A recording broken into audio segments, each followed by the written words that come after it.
कि जंगल में जे भी आवेला ओकरा परियन के रानी चंद्रकांता के श्राप लग जाला और 1 साल में पागल होके मर जाला। बचपन से ही राजा के मन में परियन के रानी के देखे के जुनून सब। फाइनली दोस्तों बात करेंगे एक और नई आने वाली अपकमिंग मूवी के बारे में। तो चलिए दोस्तों बिना देर करते हुए बात करते हैं एक रहस्यमय परी की दुनिया में ले जाती भोजपुरी फिल्म भोजपुरी सिनेमा में एक और अनोखी फिल्म आ रही है जिस मूवी का नाम रखा गया है चंद्रकांता, जिसकी कहानी रहस्य और रोमांच और दिलचस्प से भरपूर रहने वाला है। तो वहीं दोस्तों बात करें फिल्म की शुरुआत एक गांव से होती है। उस गांव के पास घने जंगल में रहती है एक सुंदर लेकिन खतरनाक परी सपना चौहान रहती है। तो वहीं दोस्तों बात करें गांव में यह मानता है कि जिस किसी को यह परी देख लेती है तो उसकी मौत हो जाती है। यही रहस्य यश कुमार के किरदार की कहानी का आधार बनता है। उसकी सुरक्षा के लिए उसे घर से दूर भेज दिया जाता है ताकि वह परी की नजरों से बच सके।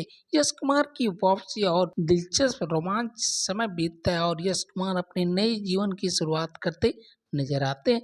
लेकिन एक दिन उनके पास परी को देखने की उसी जंगल की ओर जाती है और यही फिल्म का असली दिलचस्प रोमांच शुरू होता है जो दर्शकों को अंत तक बांधे रखने में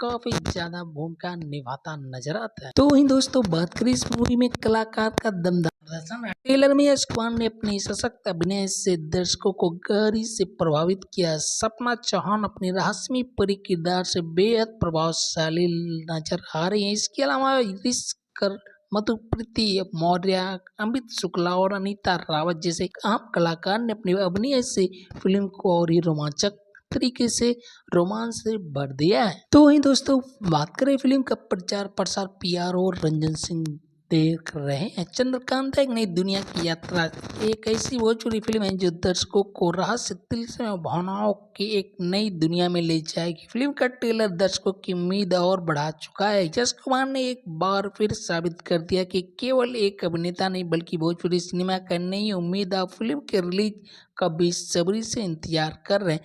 तो वहीं अब उनके फैंस के लिए बहुत ही बड़ा गुड न्यूज ये आ रहा है कि इंतजार की घड़ियां बहुत जल्द समाप्त होने वाली है। यश कुमार ने अपनी ऑफिशियली